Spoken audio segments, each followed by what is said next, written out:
God's amazing grace. Stewards of God's grace. February 23rd.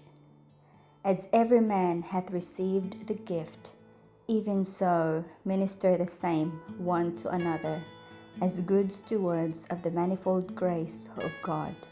1 Peter chapter 4, verse 10. The knowledge of God's grace, the truths of His Word, and temporal gifts as well, time and means, talents and influence, are all a trust from God to be employed to His glory and the salvation of men. Nothing can be more offensive to God, who is constantly bestowing His gifts upon men, than to see Him selfishly grasping these gifts and making no returns to the giver. Jesus is today in heaven preparing mansions for those who love Him. Yes, more than mansions, a kingdom which is to be ours. But all who shall inherit these blessings must be partakers of the self-denial and self-sacrifice of Christ for the good of others. Never was there greater need of earnest, self-sacrificing labor in the cause of Christ than now, when the hours of probation are fast closing and the last message of mercy is to be given to the world. All that men receive of God's bounty still belongs to God. Whatever He has bestowed in the valuable and beautiful things of earth is placed in our hands to test us, to sound the depths of our love for Him and our appreciation of His favors.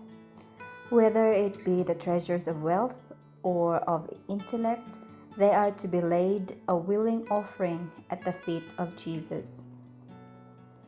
Whatever we render to God is, through His mercy and generosity, placed to our account as faithful stewards. Angels of God, whose perceptions are unclouded by sin, recognize the endowments of heaven as bestowed with the intention that they be returned in such a way as to add to the glory of the great giver. With the sovereignty of God is bound up the well-being of men. The glory of God is the joy and the blessing of all created beings. When we seek to promote His glory, we are seeking for ourselves the highest good which it is possible for us to receive. God calls for the consecration to His service of every faculty, of every gift you have received from Him. He wants you to say with David, "All things come of Thee, and of Thine own have we given Thee." 1 Chronicles 29, verse 14.